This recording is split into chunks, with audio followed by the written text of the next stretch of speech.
that is an actual story, a story all too familiar. And well, that's a part of my story.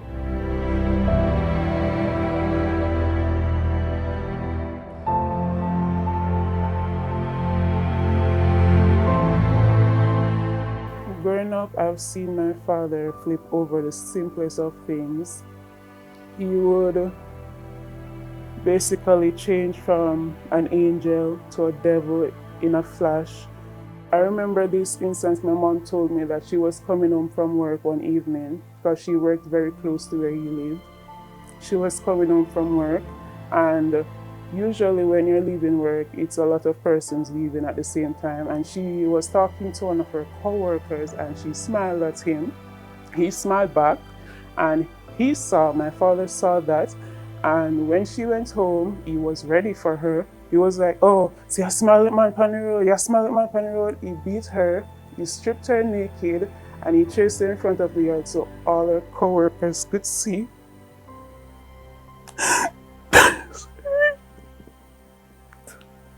So all her co-workers could see her.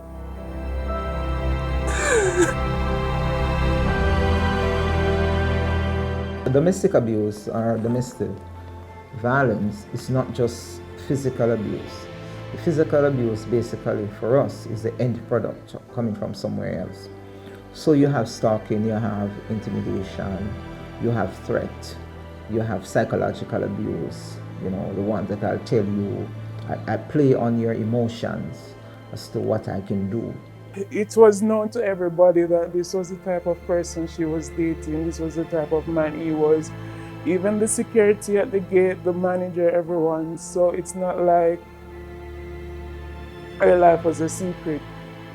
She could not have any friends. He was the only person she could talk to, go anywhere with. If someone even talked to her and she not acknowledging them, she would get beaten for that. The least good thing, he would flip on her. Usually, persons who are perpetrators of domestic violence are usually men, and usually they are persons who were controlling over their intimate partners. They tend to have a high level of jealousy, and they tend to be very possessive. And as such, you find that they will have a pattern of behavior where they will always check where the partner is by various means, whether by calling the person, ask the person where they are, also want to know who are they communicating with. So are they communicating persons on email, WhatsApp, or a social media platform? They also want to make sure that they know where they are at all times and that they're not interacting with other persons outside, so they tend to want to have them stay home, for example, and lose connection with their families and friends. A lot of persons knew that my mom was being abused. But the type of man that my father was, everyone was afraid of him. My neighbor was afraid of him. His neighbor was afraid of him. It's like anyone who came into contact with him would get hurt because he's not a simple person. I'm not sure if it's because of his build. He's really fit, he's really tall, muscular, so he's not afraid.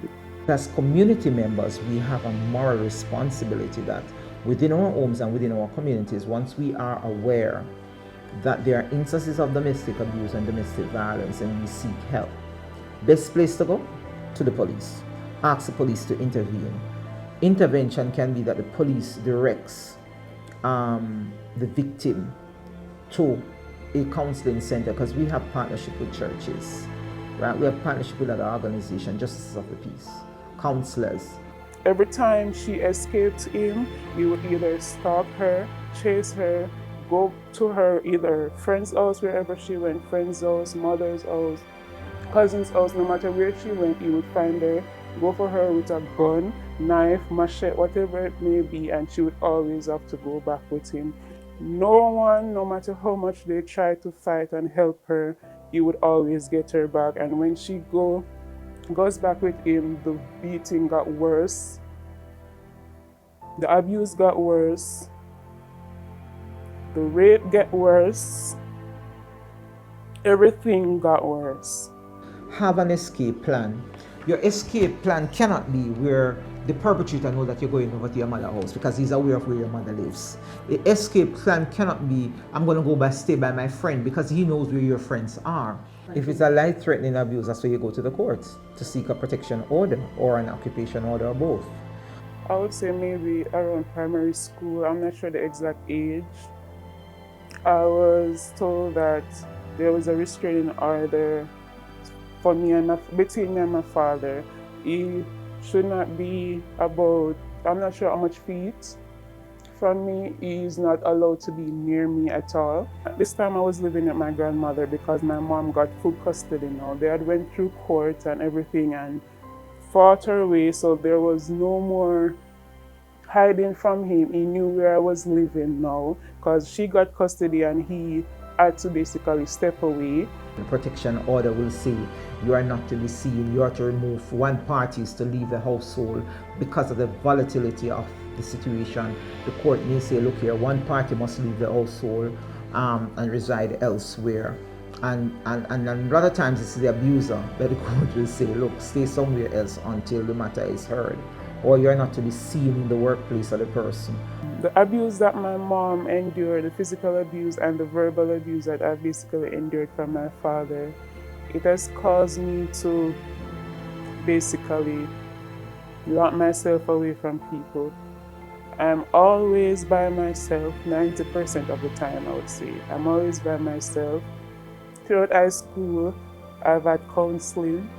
I was rebellious because I felt like no one loved me. I struggled in the relationship department, friendship. I have anger issues. I've learned to control it because of counseling. I had this teacher, she helped me throughout high school and university. Counseling able to revisit what happened, able to process it in a more positive way and more realistic way. So you don't put all the blame on yourself, but you realize that a lot of it wasn't your fault, and then help you now to, having dealt with it, to try to move on. Because a lot of persons, because they don't deal with it, they find it difficult to relate to other persons because of the fact that they're still carrying the baggage of what happened to them before. The Domestic Violence Intervention Centers, one of those facilities that were donated by the U.S. Embassy, and it's a partnership between the JCF and the U.S. Embassy, to create a facility where persons can come and speak about domestic violence and domestic abuse related issues within their home. And so it's a safe space for both victims and perpetrator. And it offers counseling to family members, to victims, also to perpetrators. We have two centers that are currently operational. One is at the Matilda's Corner Police Station. You can call the Matilda's Corner Police Station for that. The other one is at Air 5 headquarters. That's on the same compound as Constant Spring Police Station. The number is 702-5120 or 702-5121. We also have available mental health and suicide helpline. And this helpline is a 24-hour service, which is toll-free, where persons can call. So it can be either persons calling on behalf of others that they have been exposed to domestic violence. So the helpline is toll-free and it's 888-NEW-LIFE, which is 888-639-5433. And the 24-hour service, 7 days per week. If you know someone is being abused, say something, do something.